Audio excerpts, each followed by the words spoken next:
Hey, welcome back to the Dr. Perry's podcast, Pathways to Practice, guiding international dentists to U.S. success. Well, I'm Dr. Ronald Perry, and in today's episode, we're tackling a topic that can make or break your future.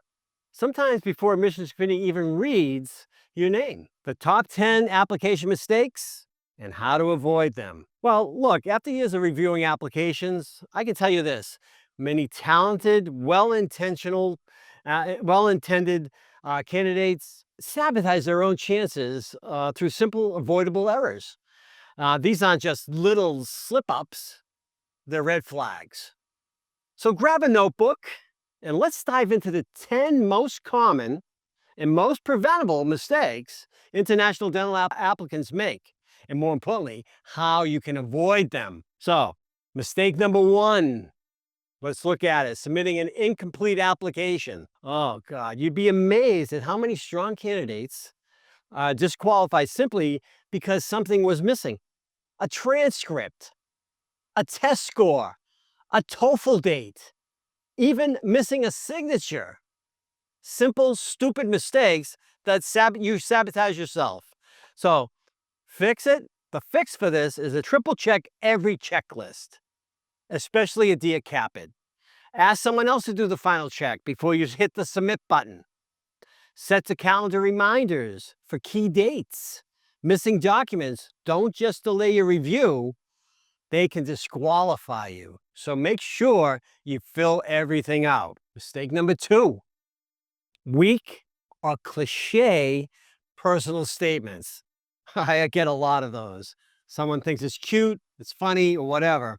This is a big one. If your statement starts with, "Since I was a child, I always wanted to be a dentist," you're already losing us. We're not looking for a fairy tale. We're looking for you, the real you behind the story. We want to see what you're made of. The fix? Make it personal. Share a defining moment. Reflect on your journey. Use specific, vivid language. Show insight, growth, and clarity of purpose. This is where we meet the person behind the scores. A personal story has more compelling than a cliche. Mistake number three: ignoring clinical relevancy or recency. If you've been out of practice for 2 to 3 years and you haven't touched a dental handpiece, you got a problem. That's a concern. Admissions committees don't want to guess if your skills are there or not. We want to know, are they rusty? They probably are. We're not looking for perfection, but we want to know where you're at, how much further you have to go to get you to the finish line. So the fix? Easy. Stay active. Take continuing education, shadow, assist, bench preps, home bench testing, document, have someone actually look at the work that's qualified to tell you where the mistakes are. You can practice, practice, practice, but if you do the same thing 100 times wrong, it's going to still be wrong. So do a bench prep course, document it, show us that you're clinically engaged, make your own portfolio that's easy to read. Don't make it showing us you sitting at the bench. We want to see the preps. We want to see what you can do and ready to re-enter the chair. We want to see where you're at. Mistake number four: weak or vague letters of recommendation. Oh, a letter that says, "She's a great dentist and very nice," doesn't help you. It really doesn't. We want depth. Why are you nice? How do you handle patients? How do you handle with colleagues? How do you handle with patients and everything else? Your leadership, your attitude, your clinical judgment, who you are as a person. The fix? Choose referees who know you personally and professionally. Give them your CV, your statement, and specific examples that they can include. Don't be afraid to guide them. Letters are a reflection on your relationships.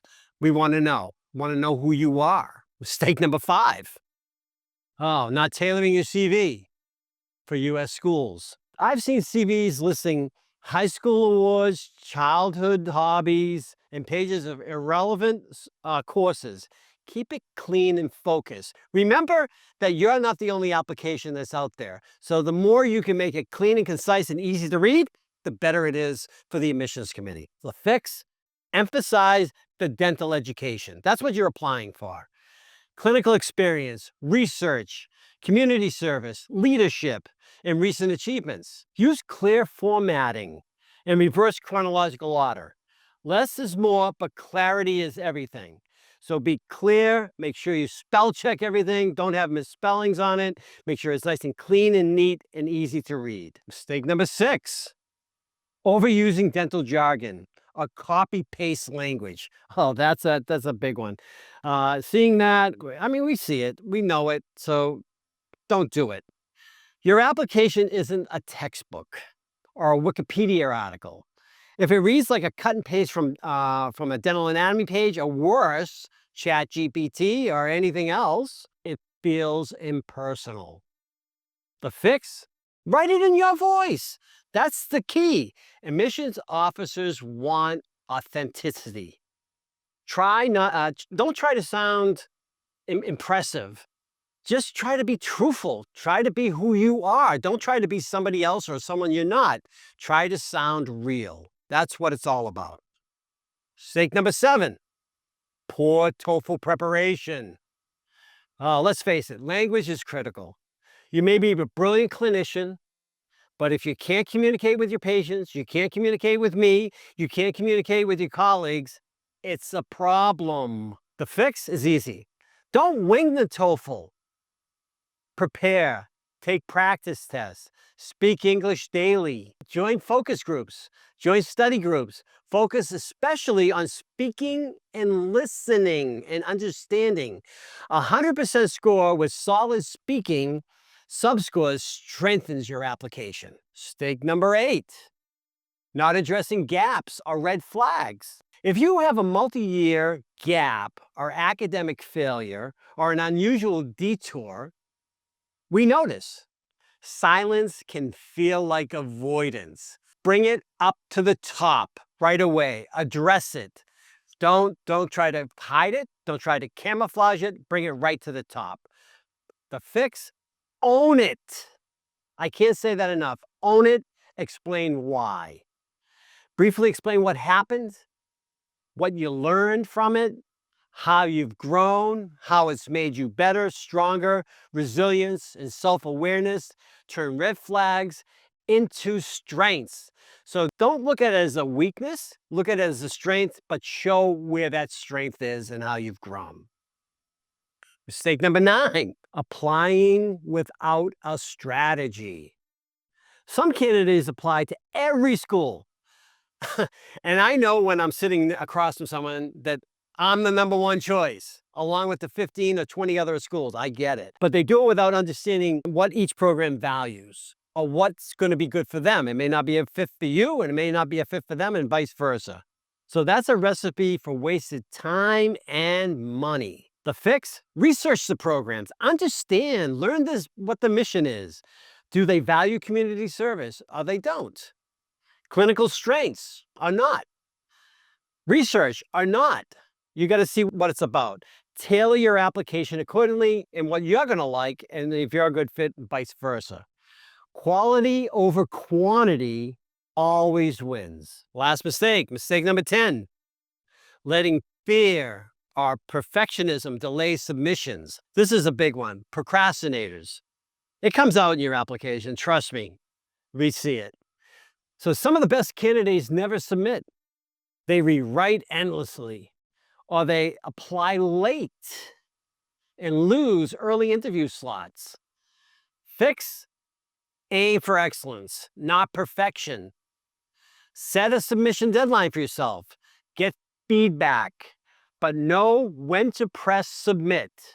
That's really the key. Fear doesn't move you forward, action does. So don't be fearful. So I'm going to give you a bonus tip. Be kind to yourself. The application journey is long and it's draining. Not only for you, it's for me too. I have to read them all. And so I want to make sure they're going to be good. You'll doubt yourself. You'll compare. You'll stress. You'll hear so many different things that are wrong on the internet from many people that are out there talking about these things. But hear me when I say this. You are not your mistakes. You are your progress. Every step forward counts. So take breaks, ask for help, celebrate small wins. And if something goes wrong, learn, adjust, and try again. Many of the strongest applicants were rejected once, or twice, or more. What matters is that they kept going. So there you have it.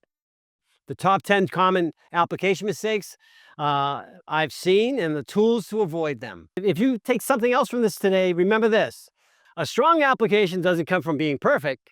It comes from being prepared. Thanks again for joining me on Dr. Perry's podcast, Pathways to Practice. If you found this helpful, share with a friend and follow the podcast so you don't miss what's next. We'll dive deep into why volunteering and outreach can make or break your application. Until then, stay focused, stay grounded, and never stop believing in your purpose. Have a great day. This is Dr. Perry.